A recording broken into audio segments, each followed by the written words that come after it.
తను దృష్టిలో పెట్టుకొని రాసింది. దట్టమైన చీకట్లను నిశ్శబ్దంగా వేల కిరణాలతో తొలగిస్తూ వచ్చాడు సూర్యుడు. విగతగా గతంగా మారిన నిన్ను చూసి నీకై తెచ్చిన కానుకని నీతోనే కప్పేశాడు. ఉరికొయ్యలకు దేశం కోసం వేలాడారు ఆనాడు, ఒత్తిడితో బలవంతంగా వేలాడుతున్నారు నేడు.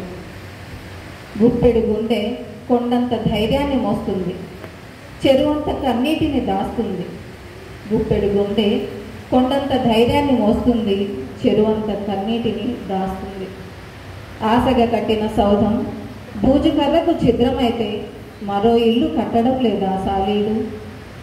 మోడైన మాను మళ్ళీ చిగురించింది వసంతాన్ని చూడాలన్న పట్టుదలతో. మరి నీకేమైంది నేస్తం?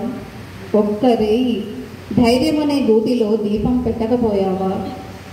మరి నీకేమైంది నేస్తం?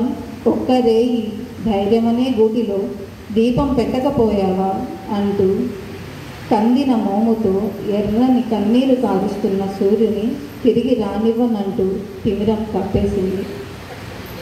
చీకటిని చిందర వందరగా చీలుస్తూ వస్తున్నాడు సూర్యుడు, వేరొకరికైనా కానుక అందించాలన్న వెర్రి తపనతో. చీకటిని చిందర వందరగా చీలుస్తూ వస్తున్నాడు సూర్యుడు, వేరొకరికైనా కానుక అందించాలన్న వెర్రి తపనతో. మరి నీకేమైంది నేస్తం? ఒక్కరేయి ధైర్యమనే గూటిలో దీపం పెట్టకపోయావా? అవకాశం ఇచ్చిన పెద్దలకు, సాహిత్య మిత్రులకు ధన్యవాదాలు.